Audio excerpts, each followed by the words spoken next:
Hello students, I hope that you all must be enjoying my lectures. Atomic structure class 11th की जो exercise है काफी बड़ी है, 67 के करीब उसके बीच में क्वेश्चंस हैं जिसमें बड़े बड़े न्यूमेरिकल्स हैं, आगे सब पार्ट्स हैं। तो ये पॉसिबल ही नहीं था कि उन सभी को मैं एक ही लेक्चर के बीच में आपको दे देता, आप भी बोर हो जाते, मुश्किल होता। तो इसलिए मैंने उन सभी क्वेश्चंस को 3 पार्ट्स में डिवाइड किया। 3 उसके लिए मैंने वीडियोस आपको दिए, first, second and this is the third and the last video on that. उसके ऊपर लास्ट वीडियो है and this is the topic is NCERT problems. This is part 3 and this is question number 50th onward. Question number 50th के बाद वाले सारे इसमें मैं questions discuss कर रहा हूं। So let's come now. इसमें क्वेश्चन नंबर 50th जो है वो कहता है longest absorption doublet of the absorption transition series is observed at 589 and 589.6 nanometre. मतलब एक 2 अब्जॉर्प्शन हुई है ना, तो एक कहां पर हुई 589 नैनोमीटर पर और एक की वेवलेंथ कितनी थी 589.6 नैनोमीटर पर। तो आपको क्या इसमें कैलकुलेट करना है, you have to calculate frequency. एक तो फ्रीक्वेंसी निकालनी है, एनर्जी डिफरेंस निकालना है इन दोनों ट्रांजिशन का। बच्चों आई होप सो कि ये न्यूमेरिकल काफी इजी है, बस सिंपल इसमें ये बड़ी प्रॉब्लम है कि मतलब कई बार जो लैंग्वेज होती है वो बच्चे को कंफ्यूज कर देती है, डिस्टर्ब कर देती है। नथिंग टू गेट डिस्टर्ब, बस सिंपल सी बात है। अगर मैं इस न्यूमेरिकल को इस तरीके से पूछ लेता, एक वेवलेंथ है, एक रेडिएशन है, इसकी वेवलेंथ इतनी, उसकी फ्रीक्वेंसी निकालो, उसकी एनर्जी निकालो। एक ये है, उसकी फ्रीक्वेंसी निकालो, एनर्जी निकालो। This is as simple as that. वैसे ही सिंपल न्यूमेरिकल है।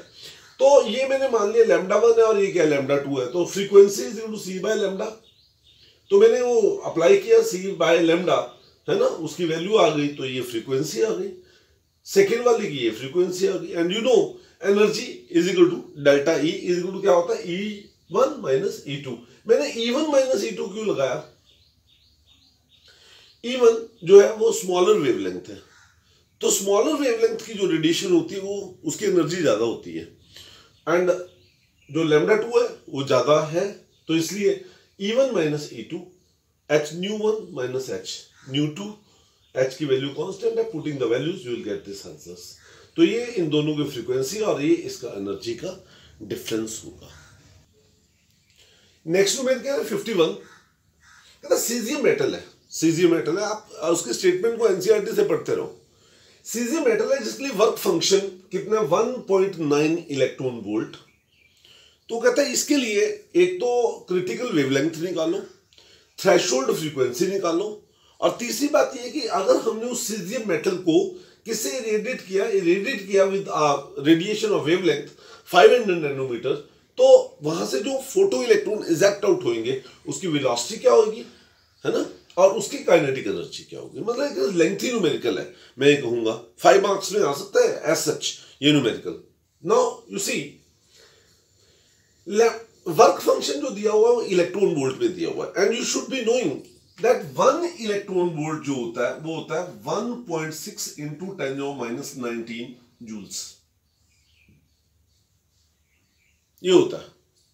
तो इसका मतलब ये हुआ कि अगर आपको इसको जूल्स में कन्वर्ट करना है, पहली बात तो work function E0 is equal to, ये आपको दिया हुआ है कितना है 1.9 इलेक्ट्रॉन वोल्ट है, इनटू दिस कर दो तो you will get the answer, that is the value will be कितनी आ जाएगी 3.04 इंटू 10⁻⁻19 जूल्स। इतना वर्क फंक्शन है। ये थ्रेशोल्ड एनर्जी भी बोलते हैं इसे। This is the minimum amount of energy जिसके कारण से अगर सीजियम से हमने इलेक्ट्रॉन्स को इजेक्ट आउट करना है तो this is the minimum amount of energy which is required for that. उसके बाद पूछा क्या कि वेवलेंथ क्या होगी, फ्रीक्वेंसी क्या होगी। Simple formula E is equal to h nu, अगर E नॉट करें तो h nu naught, simple. Nu naught is equal to E naught, E naught तो आपके पास है ही है, अपॉन h, ये आप निकाल सकते हो न्यू की वैल्यू, न्यू नॉट। इसी तरीके से अगर आपको पूछते हैं कोई, जैसे आपसे पूछा गया लैम्डा नॉट की वैल्यू क्या होगी, तो E naught is equal to h c by lambda naught. Numerical वही है, लेकिन सिर्फ उसको एक लेंथी बना दिया और उसके स्टेटमेंट इस तरीके से दी कि आप उस स्टेटमेंट को पढ़े और घबरा जाए। घबराना नहीं है। नो ई नॉट आपको ये निकाले हुआ है आपने, एच आपको पता है, सी आपको पता है, लैम्डा नॉट निकाल सकते हो, या आपको वैसे ही पता है भाई nu naught is equal to c by lambda naught, तो lambda naught is equal to c by nu naught. इस तरीके से भी आप कर सकते हो। You can use any of the method to calculate frequency because the relationship between the frequency and the wavelength is nu is equal to c by lambda. लेकिन अब जो मेन बात आती है वो ये आती है, इसके बीच में जो सेकेंड इसका पार्ट है न्यूमेरिकल का, वो ये कहता है कि ये सीजियम मेटल है ना, इस सीजियम मेटल को हमने इरेडिएट किया विद वेवलेंथ कितना 500 नैनोमीटर, 500 नैनोमीटर की वेवलेंथ से हमने इसको इरेडिएट किया, तो यहां से इलेक्ट्रॉन इजेक्ट आउट हुए, ऐसे इलेक्ट्रॉन इजेक्ट आउट हुए। तो आपको पता है काइनेटिक एनर्जी किसके बराबर होता है, is equal to E minus E naught. E जो एनर्जी हम उसको दे रहे हैं, ई नॉट जो मिनिमम अमाउंट ऑफ एनर्जी चाहिए, तो ई आपके पास कितनी आएगी, ई बिकॉज उसकी वेवलेंथ है 500 नैनोमीटर। तो बस आपको पता है इसका ये आप कैसे कर सकते हो, h c by lambda, h c 1 minus by lambda minus 1 by lambda naught, क्योंकि नैनोमीटर में दिया हुआ इसलिए 10 माइनस 9 बाहर लगा लो, बस ये आ गया। Kinetic energy is equal to E minus E naught, h c 1 by lambda minus 1 by lambda naught. आपने लैम्डा की वैल्यू लगा दी, लैम्डा नॉट की वैल्यू लगा दी, लैम्डा कितनी है 500 नैनोमीटर, लैम्डा नॉट की वैल्यू ये आपने निकाली थी, दिस इज दैट, ये 654 नैनोमीटर ये आया था, ये आपने इसकी वैल्यूज लगा दी, तो you get the value of kinetic energy. And kinetic energy अगर आपको पता लग गई है ना, तो आपको पता है काइनेटिक एनर्जी किसके बराबर होता है, हाफ एम वी स्क्वायर। तो v is equal to 2 kinetic energy upon m under the root, ये आ गया 2 kinetic energy upon m under the root. आपको तो m की वैल्यू आपको पता है क्योंकि वो इलेक्ट्रॉन है, 9.1 इंटू 10⁻³ kg, आपको काइनेटिक एनर्जी का पता ही है, बस उसका अंडर द रूट कर लो। मींस ओवरऑल अगर मैं ब्रीफ अप करूं इस सारी बात को या कंक्लूजन निकालूं, तो ये कि न्यूमेरिकल ये सिंपल वही है, वही फॉर्मूले E is equal to h c by lambda, E is equal to h nu, या अगर हम बात करें फोटो इलेक्ट्रिक इफेक्ट की kinetic energy is equal to E minus E naught.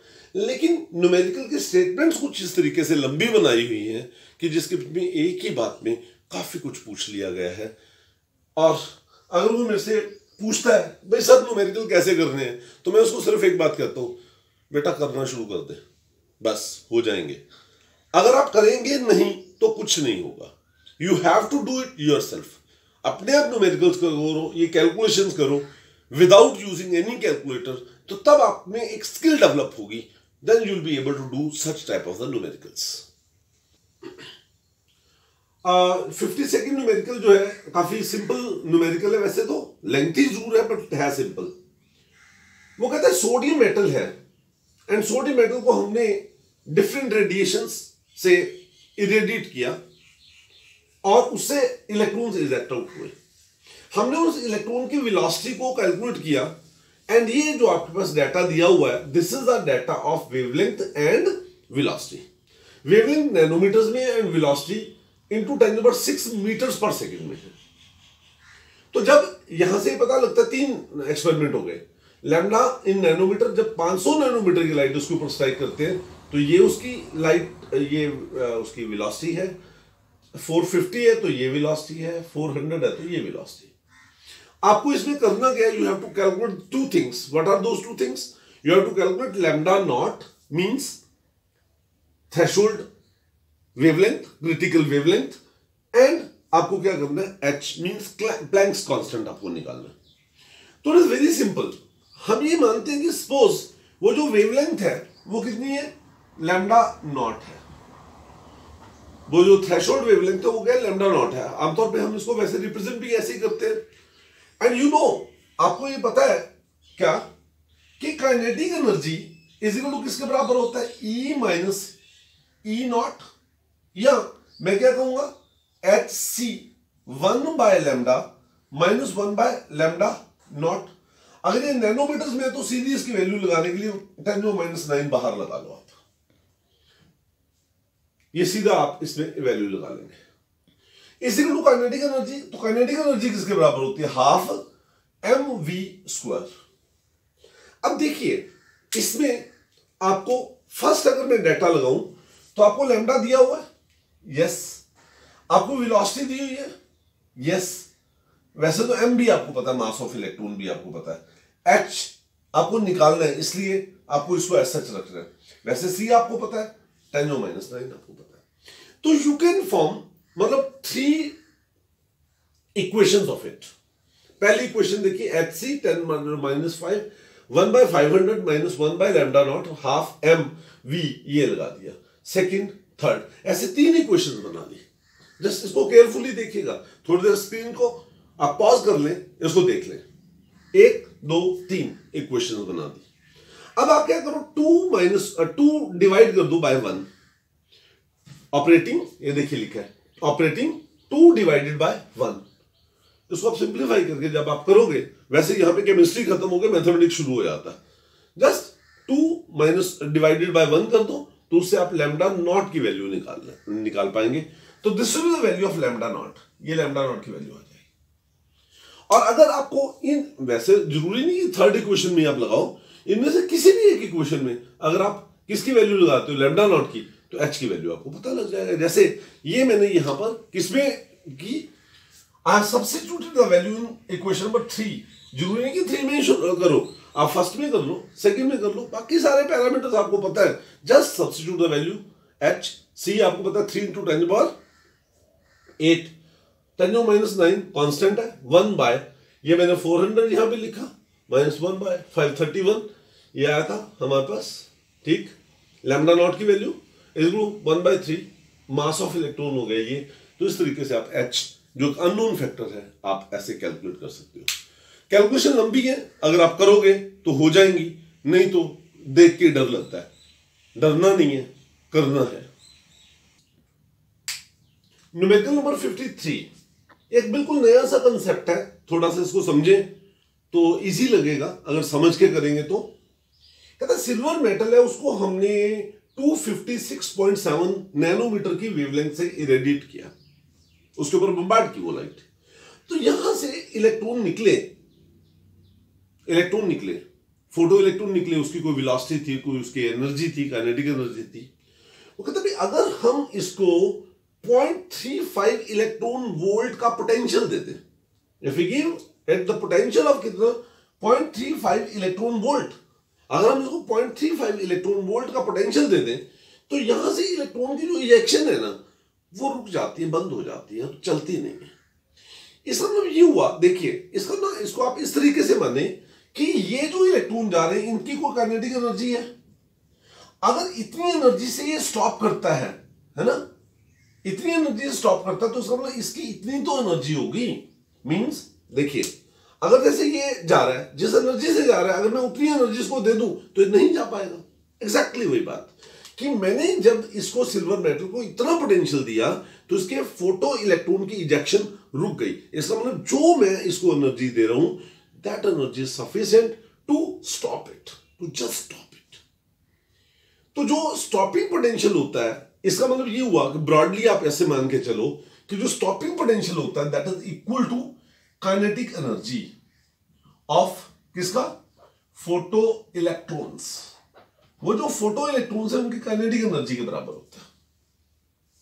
तो बड़ा सिंपल है फिर तो, kinetic energy of photo electron is equal to 0.35 electron volt is equal to, मैं थोड़ा क्लोज कर रहा हूं स्क्रीन को, आप इसको देख लें, 0.35 electron volt is equal to 0.3 into, इसको जूल्स में कन्वर्ट कर लिया, ये देखिए जूल्स में कन्वर्ट कर लिया, तो ये आपके पास आ गया क्या, काइनेटिक एनर्जी।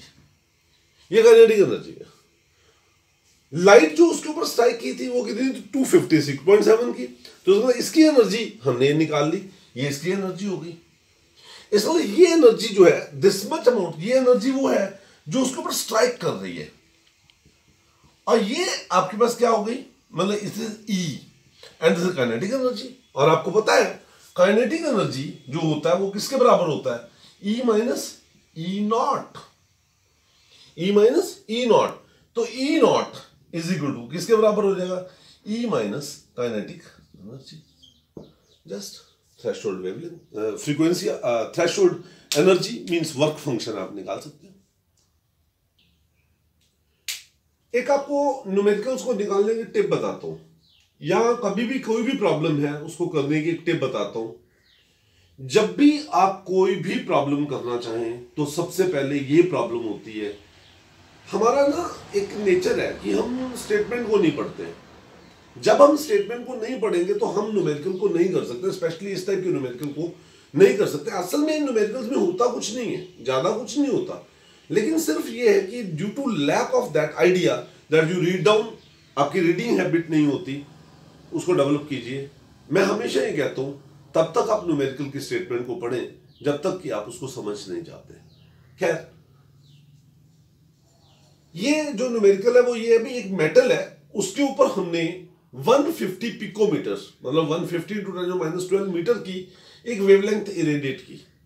ठीक है, तो यहां से कोई इनर शेल से वहां से इलेक्ट्रॉन निकले जिसकी वेलोसिटी ये थी, वेलोसिटी है इलेक्ट्रॉन की।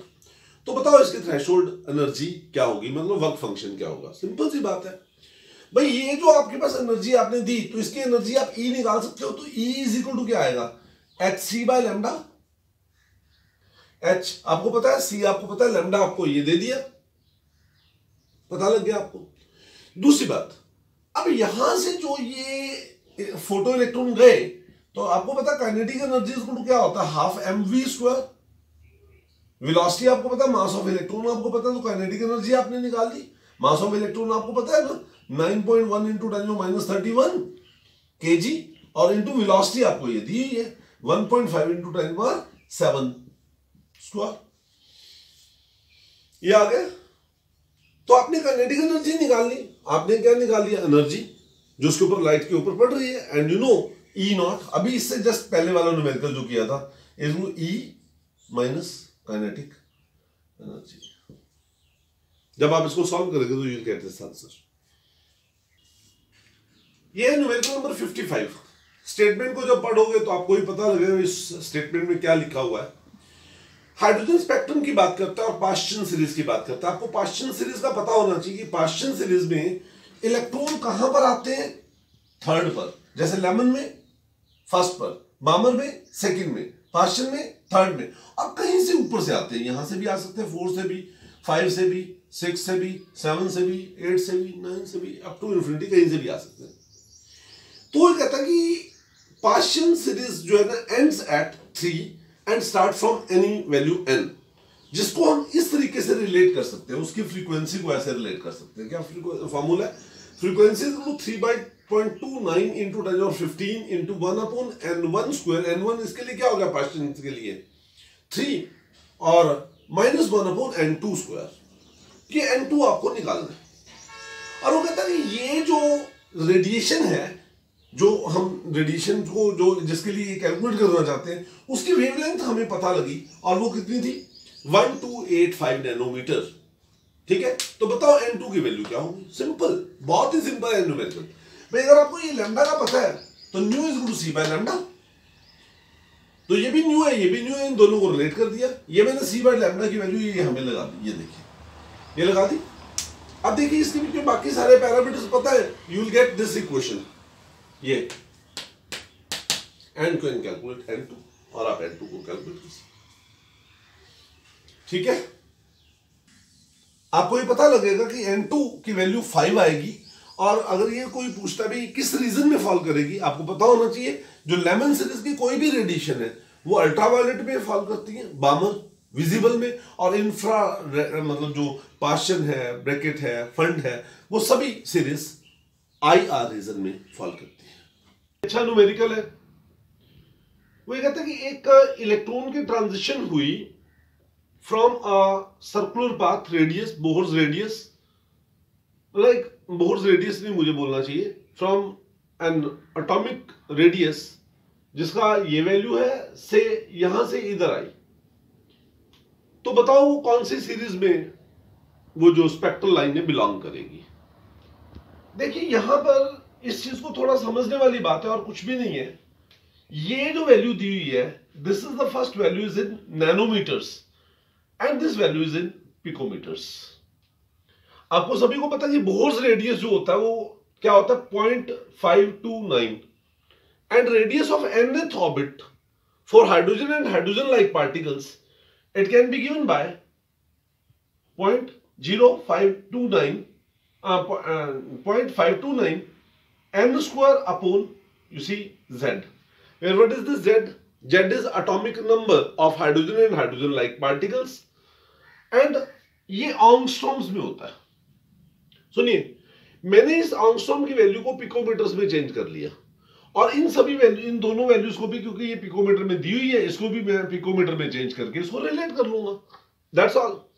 अब देखिए मैंने ये बोला कि दैट इज वो है 1 पॉइंट, उस सर्कुलर पाथ, इलेक्ट्रॉन के सर्कुलर पाथ का रेडियस जो है वो है 1.3225 नैनोमीटर है। तो मैंने इसको पिकोमीटर्स में चेंज कर लिया, ये पिकोमीटर्स में चेंज कर लिया। तो इसका मतलब ये हुआ कि दैट इज ये जो रेडियस है ना, ये रेडियस है उस एटम का, it can be related with किससे? बोर्स रेडियस, ऐसे 52.9 इंटू 1n1 स्क्वायर। जेड दोनों के लिए सेम है, अगर वो हाइड्रोजन है तो दोनों के लिए 1 होगा, मतलब कोई सेम ही एटम है तो हाइड्रोजन लाइक पार्टिकल जेड से जेड क्या हो जाएगा? कैंसिल हो जाएगा। मींस मैंने यहां पर देखिए, आपको पता है, दोबारा से बताता हूं कि किसी भी कोई भी एक सर्कुलर पाथ का अगर आपको रेडियस निकालना है तो आपको फॉर्मूला क्या यूज करना होता है? 0.529 into n square upon Z square, upon Z, sorry upon Z. ये ऑंगस्ट्रॉम में होता है, मैंने इसकी वैल्यू को पिकोमीटर में चेंज कर दिया। अब इससे मैं एन की वैल्यू निकालना चाहता हूं इस वाले शेल के लिए, तो मैंने इसको रिलेट कर दिया, तो ये मेरे पास आया n1 = 5। ऐसे मैंने ये पिकोमीटर में है ना, 21611.6 पिकोमीटर = 52.9 इंटू n2 स्क्वायर। दूसरे वाला ये आ गया मेरे पास 2। इसका एक जो शेल है वो कौन सा? 5th शेल है, और एक शेल है कहां से? 2nd। मतलब इलेक्ट्रॉन 5th शेल से 2nd शेल पर आ रहा है, और जब वो 2nd शेल पर आ रहा है तो उसका मतलब क्या हुआ? This is Bohr's, this is Balmer series, and आपको पता रहना चाहिए कि Balmer series lies in visible region. Simple सा एक एस्पेक्ट है कि आपको उस रेडियस से, वो जो रेडियस आपको दिया हुआ है उसको आप बोर्स रेडियस वाले फॉर्मूले से रिलेट करके आपको क्या निकालना है? वैल्यू ऑफ एन निकालनी है। तो n1 और n2 आपको पता लगा, 2 और 5, इसका मतलब क्या हुआ? इलेक्ट्रॉन 5 से 2nd पे आ रहा है, तो इट इज बामरसिडिस। 57th न्यूमेरिकल बड़ा आसान सा न्यूमेरिकल है। वो कहता है एक इलेक्ट्रॉन है, उसकी जो वेलोसिटी है वो कितनी है? 1.6 × 10⁻6 मीटर्स पर सेकंड इस वेलोसिटी से मूव कर रहा है। तो उसकी वेवलेंथ निकालो। आपको पता है डी ब्रोगलीस इक्वेशन क्या कहता है? Lambda = h/mv। आपको पता है h की वैल्यू आपको पता है, m मास ऑफ इलेक्ट्रॉन आपको पता है, वेलोसिटी आपको पता है। अगर आप इन तीनों वैल्यूज को लगा देते हैं तो you can find out lambda, जो इस केस में आएगा 455 पिकोमीटर्स। जरूरी नहीं पिकोमीटर्स में, आप मीटर्स में भी एक्सप्रेस कर सकते हो, जिसमें आपसे पूछा जाए उसमें आप एक्सप्रेस कर सकते हो। 58th न्यूमेरिकल है। आपने ना एक इलेक्ट्रॉन माइक्रोस्कोप का नाम सुना होगा। इलेक्ट्रॉन माइक्रोस्कोप एक बड़ा एफिशिएंट माइक्रोस्कोप होता है, जिससे बहुत माइन्यूट चीजों को भी हम देख सकते हैं। उसमें इलेक्ट्रॉन की डिफ्रैक्शन होती है। इसी तरीके से एक और माइक्रोस्कोप होता है, उसे बोलते हैं न्यूट्रॉन डिफ्रैक्शन माइक्रोस्कोप है। तो उसमें जो वेवलेंथ है रेडिएशंस की वो 800 पिकोमीटर है। तो वो कहता है वेलोसिटी ऑफ न्यूट्रॉन निकालो। भाई न्यूट्रॉन माइक्रोस्कोप में न्यूट्रॉन मूव करेंगे, इलेक्ट्रॉन माइक्रोस्कोप में इलेक्ट्रॉन मूव करेंगे। तो बस एक सिंपल सी बात है, यहां पर आपको मास ऑफ न्यूट्रॉन पता होना चाहिए। मास ऑफ न्यूट्रॉन होता है 1.67 × 10⁻⁻27 kg। तो simple, what is this? Lambda = h/mv। h आपको पता है, मास ऑफ न्यूट्रॉन आपको ये पता है 1.67 × 10⁻27, और उसकी आपको क्या निकालनी है? वेलोसिटी। तो इस तरीके से आप वेलोसिटी उसकी निकाल सकते हो। लैम्डा आपको दिया हो 800 पिकोमीटर, तो तो 800 इंटू 10⁻12 मीटर्स, क्योंकि ये मीटर्स में लोगे तभी आप h की वैल्यू 6.6 इंटू 10⁻34 ले सकते हो। 59 न्यूमेरिकल काफी आसान सा न्यूमेरिकल है। कहता है ये एटम है हाइड्रोजन का, जिसके फर्स्ट ऑर्बिट में इलेक्ट्रॉन घूम रहा है और उसकी वेलोसिटी है कितनी 2.19 इंटू 10⁻6 मीटर्स पर सेकेंड। तो बताओ इसकी वेवलेंथ क्या होगी? तो lambda is equal to h upon mv। ये सिंपल है फॉर्मूला है। लैम्डा आपको h आपको पता है, m मास ऑफ इलेक्ट्रॉन आपको पता है, वेलोसिटी आपको दिया हुआ है, तो लैम्डा यू कैन कैलकुलेट। इस तरीके से आप निकाल लें। 60th न्यूमेरिकल थोड़ा सा घुमा के दिया हुआ है, कोई मुश्किल नहीं है। वो कहता है एक प्रोटॉन है ना, उसको हमने पोटेंशियल डिफरेंस मतलब डिफरेंस उसको वोल्ट 1000 वोल्ट का पोटेंशियल डिफरेंस दे दिया। इतना पोटेंशियल डिफरेंस जब उसको दिया तो उसकी वेलोसिटी इतनी आ रही थी, कितनी थी 4.37 इंटू 10⁻5 मीटर्स पर सेकेंड। कहता है इसी वेलोसिटी से एक हॉकी बॉल मूव कर रही है जिसका मास कितना था 0.1 kg। Mass of hockey ball 0.1 kg, उसकी वेलोसिटी आपको ये दे दी 4.37 इंटू 10⁻5 मीटर्स पर सेकेंड। कहता बताओ इसकी वेवलेंथ क्या होगी? Simple, lambda is equal to h upon mv। सिर्फ कंफ्यूज करने के लिए पहले दिया हुआ है। अनसर्टेनिटी प्रिंसिपल का नेक्स्ट न्यूमेरिकल है न्यूमेरिकल नंबर 61।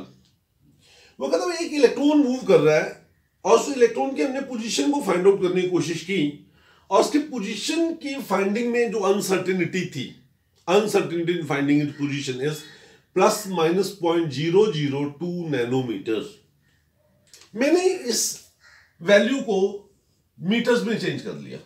आपको पता है 1 नैनोमीटर (-9 मीटर्स) और ये 1 2 3 इंटू 10⁻9 इंटू 10⁻3 10⁻12 2 इंटू 10⁻12 मीटर्स आ गए। तो कहता भाई आप सबसे पहली बात तो ये कि आप ये तो अनसर्टेनिटी पोजीशन है, इसके अनसर्टेनिटी मोमेंटम कैलकुलेट करो। तो ये फॉर्मूला लगाएंगे क्या, delta x into delta p. आपको पता है delta x is uncertainty position, uncertainty momentum is equal to h upon 4 तो हमने ये वाला फॉर्मूला लगा के इसके लिए डेल्टा पी की वैल्यू को कैलकुलेट किया। ये देखिए यहां पे मैंने सॉल्व किया हुआ है।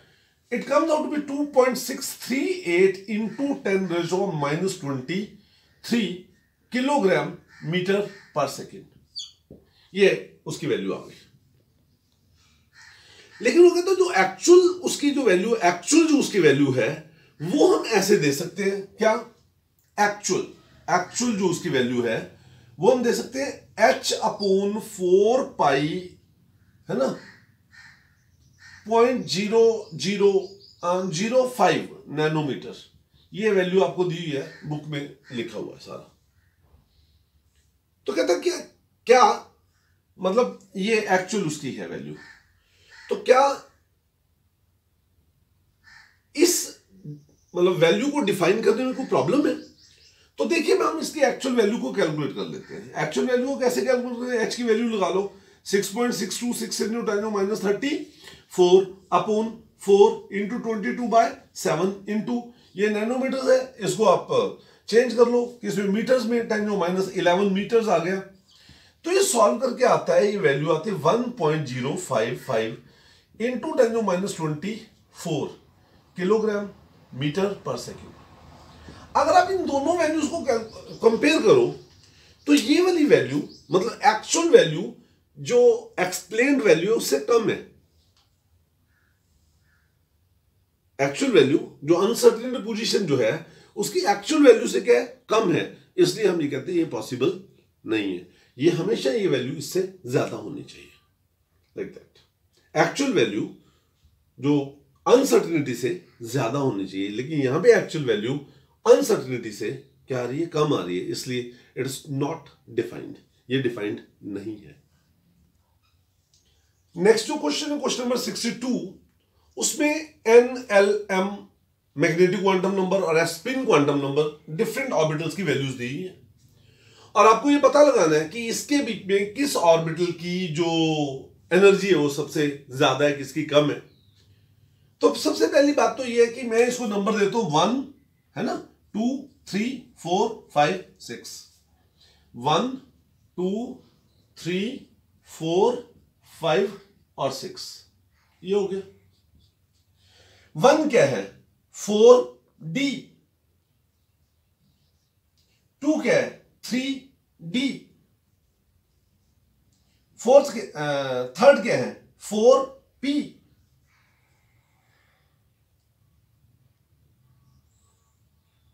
फोर्थ क्या है? 3d। फिफ्थ क्या है? 3p। और सिक्स क्या है? 4p। आपको एनर्जी निकालने के लिए क्या होता है? n प्लस एल की वैल्यू देखते हैं। इसके लिए n 4 plus 2 6, 3 plus 2 5, 4 plus 1 5, 3 plus 2 5, 3 plus 1 4 and 4 plus 1 5। तो आपको इनकी एनर्जीज निकालनी है। इसके लिए रूल होता है, और वो रूल होता है n plus L rule. n plus L rule ये कहता है कि दो ऑर्बिटल अगर आप उसको कंपेयर करो तो जिसके लिए n प्लस एल की वैल्यू लार्ज है तो that is of larger energy, उसकी एनर्जी ज्यादा होगी। और अगर n प्लस एल की वैल्यू क्या है? सेम है, तो then that orbital which is having higher value of n will be of higher energy. तो अगर आप इस कंसेप्ट को यहां पे लगाते हैं, अगर आप इस कंसेप्ट को यहां पे लगाते हैं, ये देखिए ये तो एनर्जी, ये तो ऑर्बिटल ही सेम हो गए, ये वाले और ये वाले तो ऑर्बिटल ही सेम हो गए। तो ये जो सीक्वेंस आपके पास आएगा वो आएगा first is more, n plus l की वैल्यू सबसे मैक्सिमम है, तो then this will be 1 is more than third is more than third is equal to fourth, third is equal to six, sorry ये third है और six दोनों 4p हो गए, is more than fourth equal to second and more than fifth. इसमें fifth की energy सबसे, ये 3p की एनर्जी सबसे, क्योंकि n प्लस एल की वैल्यू ये सबसे कम है, लीस्ट मिनिमम, और यहां पर ये क्या है? मैक्सिमम। तो ये सीक्वेंस आ जाएगा एनर्जीज का। अगले जो 3 क्वेश्चंस हैं वो एक छोटे से कंसेप्ट के ऊपर बेस्ड हैं। इफेक्टिव न्यूक्लियर पुल। देखिए ऐसा होता है कि ये न्यूक्लियस है, ये न्यूक्लियस है, इसमें क्या है? प्रोटॉन है। ये प्रोटॉन क्या करते हैं? इलेक्ट्रॉन्स को अपनी तरफ खींचते हैं। तो सपोज मुझे इस इलेक्ट्रॉन के ऊपर इसके इफेक्ट की बात करनी है, तो दो कंडीशन लेता हूं कि अगर तो इसके बीच में ये वाले शेल्स ना होते, ये सीधा होता, ये न्यूक्लियस होता, ये होता, तो उसके बीच में कोई हिंड्रेंस नहीं थी, ये इसको अपनी तरफ खींचता। लेकिन ये जो इन बिटवीन इलेक्ट्रॉन होते हैं दे एक्ट एज स्क्रीन, ये स्क्रीन का काम करते हैं न्यूक्लियस और आउटरमोस्ट इलेक्ट्रॉन के बीच में, और इनकी प्रेजेंस से इस न्यूक्लियस का जो इफेक्ट है आउटरमोस्ट इलेक्ट्रॉन के ऊपर कम हो जाता है, डिक्रीज हो जाता है। तो मैं इसको ऐसे लिखता हूं, ये फॉर्मूला होता है Z effective, effective nuclear pull is equal to, ये होता है Z effective is equal to Z actual minus, वैसे होता है सिग्मा, सिग्मा होता है स्क्रीनिंग कांस्टेंट, नेक्स्ट चैप्टर में करवाऊंगा पीरियोडिक टेबल में। तो यहां पर एक क्वेश्चन दिया हुआ है, वो कहता है ब्रोमीन है, 63rd क्वेश्चन है, वो कहता है ब्रोमीन है, उसके बीच में 2p में 6 इलेक्ट्रॉन है, 3p में 6 इलेक्ट्रॉन है और 4p में 6 इलेक्ट्रॉन है। 2p तो यहां पर होगा, 2p यहां पे 3p यहां पर 4p, इन तीनों में 6 इलेक्ट्रॉन है। कहता है किस में सबसे कम इफेक्टिव न्यूक्लियर पुल होगा? सिंपल सी बात है, जो न्यूक्लियस से जितना दूर होगा उसके ऊपर इफेक्टिव न्यूक्लियर पुल उतना कम होगा। तो हमारा आंसर क्या आएगा? 4p। हमारा आंसर क्या आएगा? 4p, because it is lying away from the nucleus and it is having more number of intervening electrons.